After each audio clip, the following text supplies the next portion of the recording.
লোকসভা নির্বাচনের প্রাক্কালে মধ্য গগনে তৃণমূলের গৃহদাহ, কুণাল যন্ত্রণায় জর্জরিত রাজ্যের শাসক দল। শুরুটা হয়েছিল বৃহস্পতিবার রাতে বিস্ফোরক পোস্টের মাধ্যমে। তারপর শুক্রবার দিনভর টান টান নাটক কুণালকে নিয়ে, জানিয়ে সরগরম রাজ্য রাজনীতি।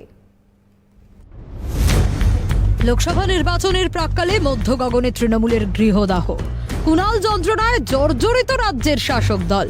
শুরুটা হয়েছিল বৃহস্পতিবার রাতে বিস্ফোরক পোস্টের মাধ্যমে। তারপর শুক্রবার দিনভর টান টান নাটক চলে কুণাল ঘোষের একের পর এক পোস্ট ও সিদ্ধান্তকে কেন্দ্র করে।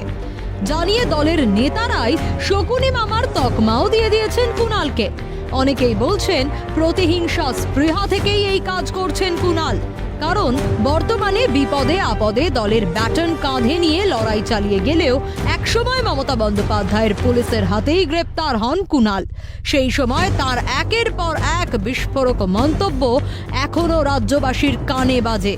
সারদার ঘটনায় বর্তমান মুখ্যমন্ত্রীকেই কাঠগড়ায় তুলেছিলেন তৎকালীন রাজ্যসভার সাংসদ কুণাল ঘোষ।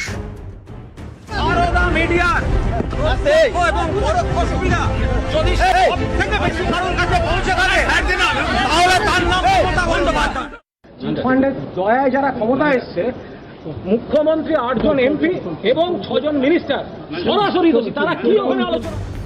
জেল থেকে ছাড়া পাওয়ার কয়েক বছরের মধ্যেই দলের অন্যতম মুখপাত্রের দায়িত্ব পান কুণাল। তখনই ঘাসফুল শিবিরের অন্দরেই দলের ভূমিকা নিয়ে প্রশ্ন উঠেছিল। এবার লোকসভা নির্বাচনের আগে উত্তর কলকাতার তৃণমূল সাংসদকে নিয়ে লাগাতার আক্রমণ, সেই অভিযোগকেই আরও প্রকট করলো তা বলাই বাহুল্য। এদিন সুদীপ বন্দ্যোপাধ্যায়কে রোজ ভ্যালির দালাল বলে ফের কটাক্ষ করেন কুণাল ঘোষ। সুদীপ বন্দ্যোপাধ্যায় রোজ ভ্যালির দালাল। সুদীপ বন্দ্যোপাধ্যায় রোজ ভ্যালির মালিকের ছেলেদের কোন কলেজে ভর্তি করিয়ে তার বিনিময়ে তাদের টাকা পয়সা নিয়ে বিদেশ সফর করেন বলে এজেন্সি তো অভিযোগ করেছে।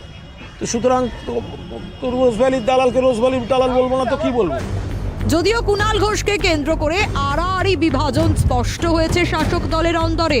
তৃণমূল বিধায়ক কুণালের পাশে দাঁড়ালেও মমতাপন্থী নেতা হিসেবে পরিচিত ফেরাদ হাকিম আবার সাবধানী বার্তা দিয়েছেন।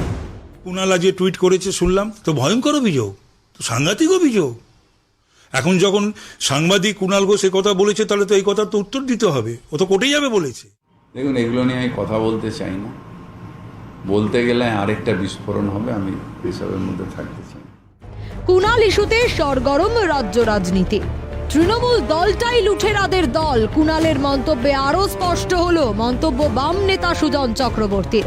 কুণাল ঘোষ বলেছিলেন চিটফান্ডের সবচাইতে বড় বেনিফিশিয়ারির নাম মমতা ব্যানার্জি। তারপর সবচেয়ে বড় বেনিফিশিয়ারি মমতা ব্যানার্জি, অপরাধে যুক্ত সুদীপ ব্যানার্জি, একজন মুখ্যমন্ত্রী, একজন লোকসভার নেতা। তৃণমূল দলটা থাকলো নাকি? তাহলে গোটা তৃণমূল দলটা লুঠেরাদের দল। তৃণমূল আগামীতে টুকরো টুকরো হয়ে যাবে, কটাক্ষ প্রদেশ কংগ্রেস সভাপতি অধীর রঞ্জন চৌধুরীর।